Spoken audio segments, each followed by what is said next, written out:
We'll have Sheets hopefully joining us fresh off of his 100K win yesterday. That was pretty big time. So congrats again to Mr. Haber for taking down another big one. And I am going to talk through what I'm doing. You guys, please pop in any questions, pop in any thoughts in the chat, and we'll do that as we go. Here's Sheets now. What's up? What's happening, man? What's going on?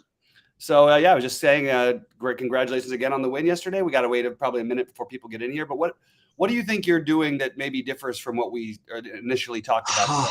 So I'm really torn between what to do with my biggest one. I'm currently I'm on Houston, but I'm back and forth, man, between Mets and Cleveland as the other two main ones in those. And that's my struggles right now. And as far as pitching goes, I actually did get up to more John Gray than I thought I was going to.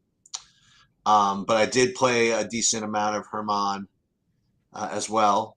And that's pretty much where I stand right now. That's my main decision right now is what to do with my bigger ones and how to rank them and all that.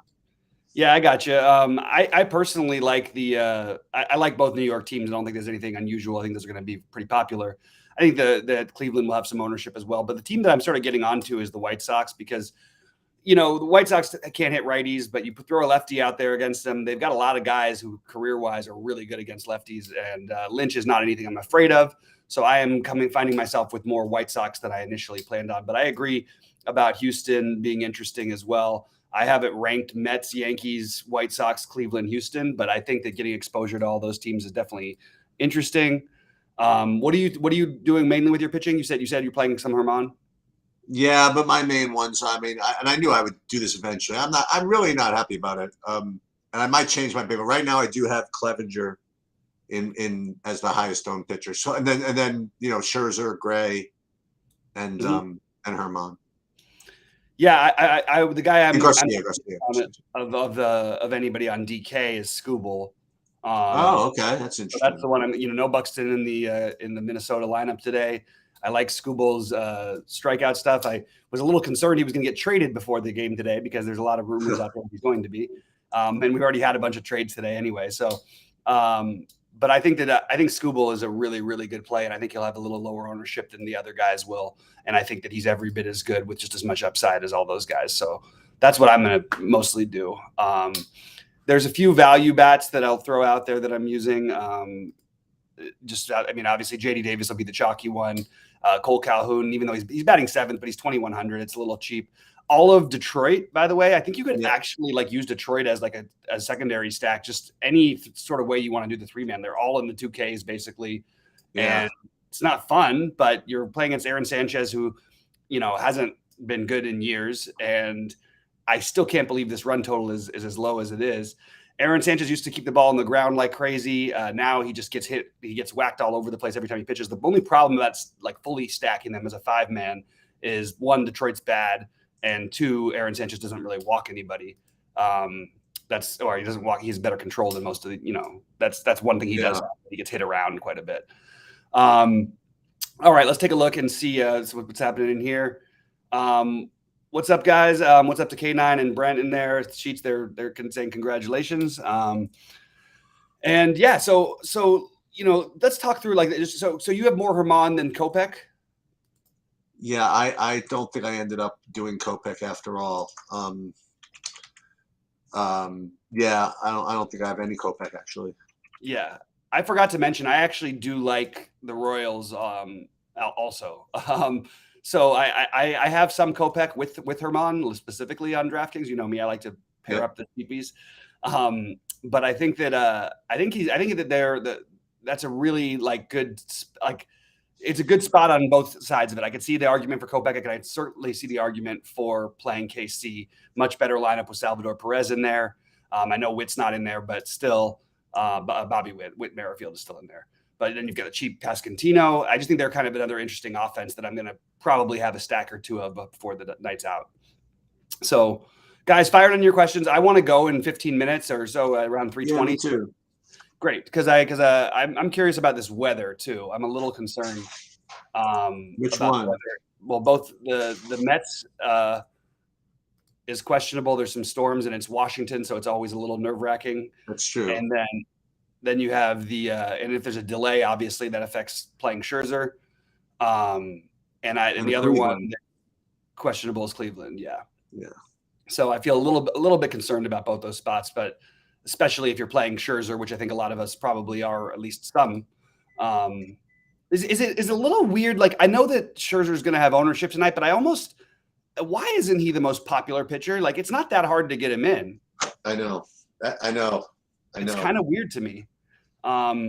You have a watered down Baltimore lineup, so I think John Gray is more in play, by the way, too. But that's what I was going to say. That's what I said for coming in, that I have more of him than I thought I was going to. Yeah, I still haven't put him into a lineup yet because I don't know, sticker shock, I guess. But he's been really good and certainly been worth it. But I'm having trouble quite getting there.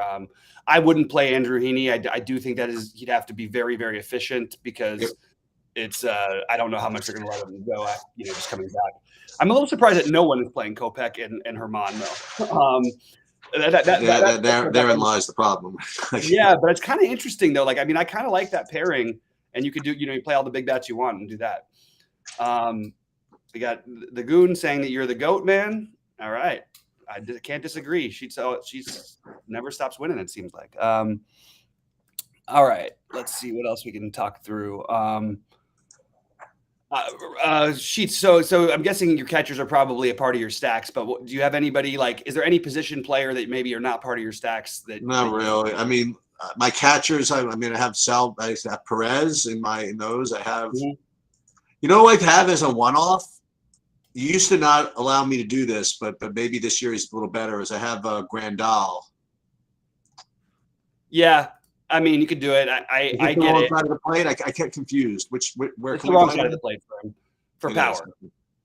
Not for average, but for power. So I just like Perez so much better. And Grandal is just, I mean, it doesn't matter which side of the plate he's been on this year. He's hit 2 home runs and 160 bats. Right. So kind of hard to feel too excited for me with him. Even if I stack Chicago, I probably won't be playing any Grandal. I would consider it on FanDuel because of his price, but I would rather play, Abreu. So I don't know. I don't think I would end up going there. He's 2,100 there. Oh yeah, DK has released the NFL Week 1. Yes, they have. Yeah, people get excited now, and it's coming up soon, guys. Like, I actually forgot for a minute that it was August when we were on earlier today, but we're right coming up on football season, so that should be fun. I got a shout out to like a whole community of people. Okay. Yeah.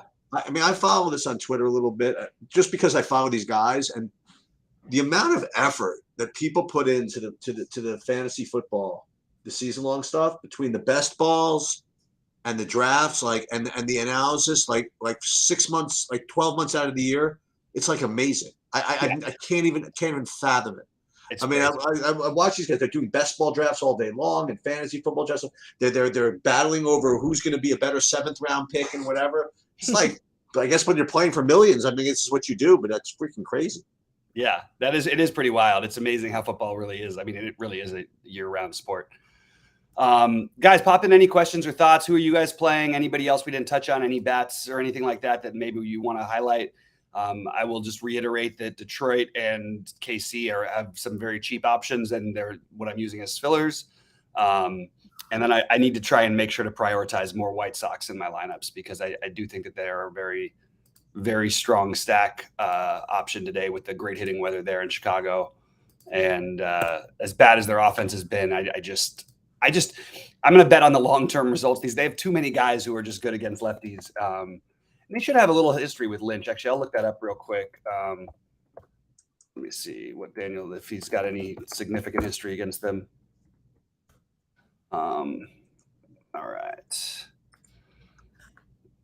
But specifically, what's that? You just mean in general how many different people are doing it? Is there anybody in specifically who you were talking about for football? No. Oh, gotcha. He's only had 2 starts against them, and he's been horrible in both starts. You know who I'm getting interested in is your Scooble pick.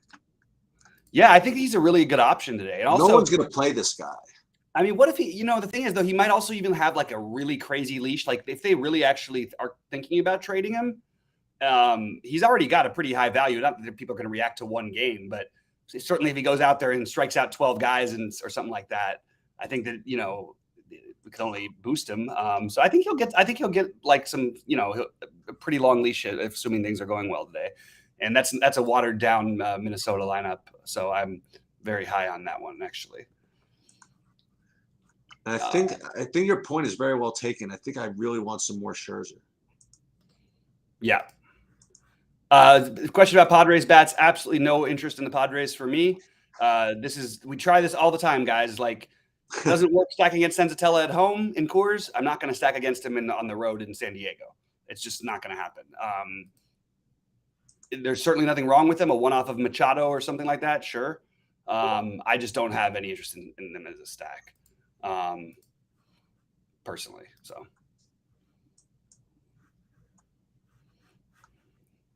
Mm-hmm. It's really weird when you look at San Diego and how many of their hitters have been so terrible this year that they've actually won as many games as they have. They're like a playoff team. I mean, it's bizarre. Good pitching, obviously, but that lineup has been terrible all year long. All right. It seems like we're kind of drying up on stuff. It's a pretty quiet night over here, so not a whole lot of questions or thoughts other than a lot of congratulations for Sheets. Thank you. And yeah. Yeah, I think I want to just give the full. Yeah, all right. So it is official. I am going to try to defend my 888 title with Tariq Skubal. I love it. Good luck, everybody. I'm going to be up there with you. All right. Good luck, everybody. Sheets, have a good night, man. All right, later. Okay.